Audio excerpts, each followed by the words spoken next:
Lawrence, go ahead. That's all.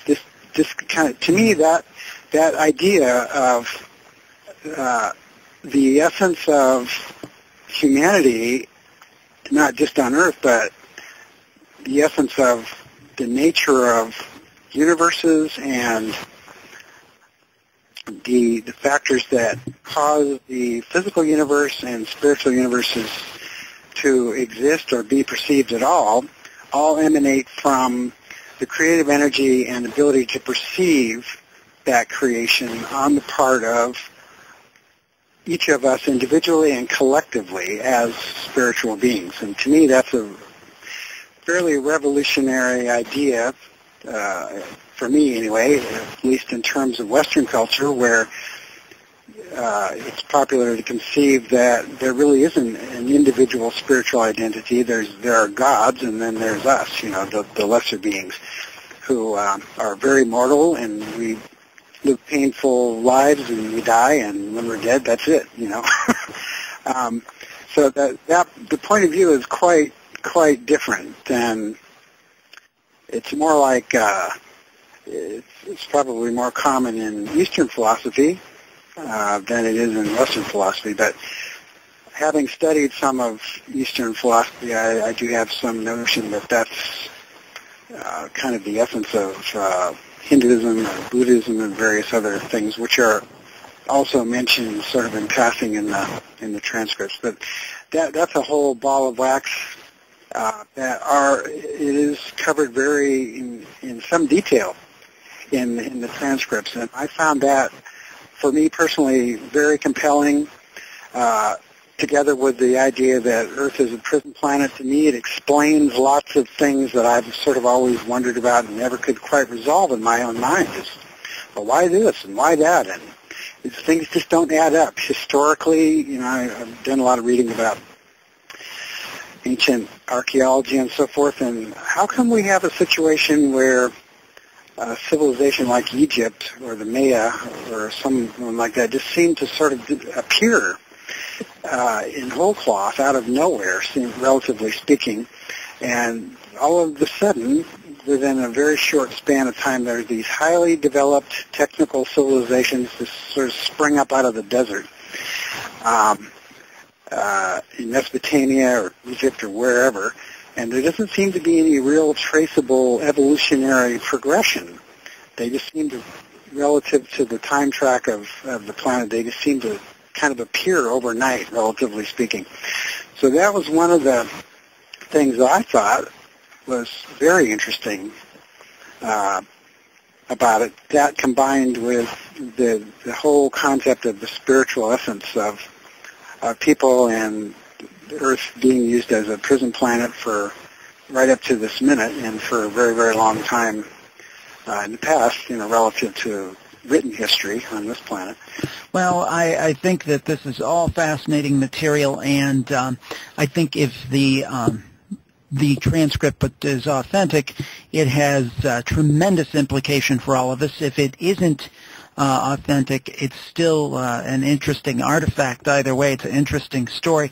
Lawrence, if they want... I go ahead and publish the material, because I really struggled with that for a long time. I went, well, there isn't any way I can authenticate this, and do I want to go out and put my life out there and become the champion of this material? And I don't...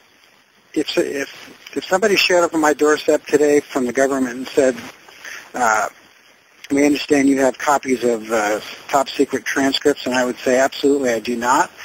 I never have, and I defy you to find it or prove that I ever received any such thing, and would totally claim that the whole thing is fiction and I made it up myself, with the exception that I would be giving myself a heck of a lot more credit for imagination than I actually have. I couldn't possibly dream this stuff up, I guarantee you. Well, if people want to find out more, where on the internet can they go? Well, there is a website for the book, alieninterview.org, and you can review the book on Amazon.com, and just type in Alien Interview and scan through the book. It's a searchable document, and also you can order it directly from the publisher, which is the best way to get it, fastest, cheapest way to get it. And that's from lulu.com, Lulu.com. So those are the three websites that you can refer to now. I mean, it's in the process of becoming available through most all bookstores and so forth. And we will put a link to Amazon on the Paranormal Podcast page, so people can feel free to access it there as well. And Lawrence, I want to thank you very much for joining us. It's been a fascinating discussion, and I look forward to reading the book, as I'm sure many of our listeners do.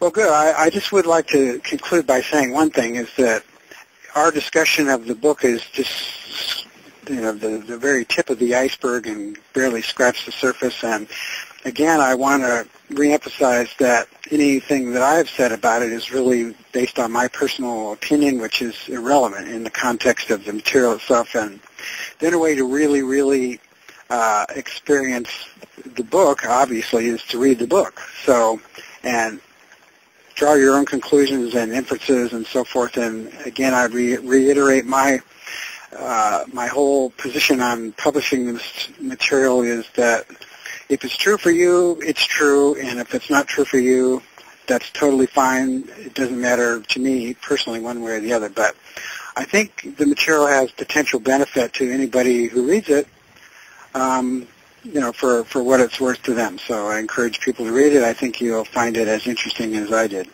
Well, thank you again, Lawrence, and I want to take a special note to thank our listeners. They've stuck with us. We're quickly approaching our third anniversary, and really producing more content now. Very excited about this. A couple of ways that you can help us, and it would really be a great help to me personally, is if you could tell at least 5 friends who are interested in the paranormal about the Paranormal Podcast. The thing that we would like to see is more people listening to the program.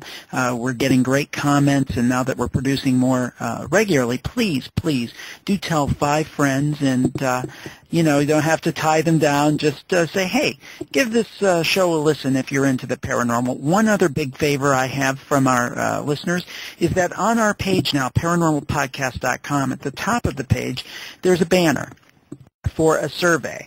We are considering taking ads on the program. There has been some interest, and they would be very non-intrusive. But we want to make sure if we do that we make them targeted to our audience, that we make them ads that will appeal to our audience.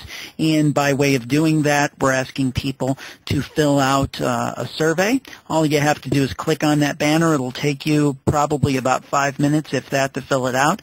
And that would be a great personal favor to me if you did that. As always, you can contact us at paranormalpodcast@gmail.com if you have questions, complaints, concerns, or just want to say hi. Also, we have a new MySpace page, and the details on that are also at paranormalpodcast.com.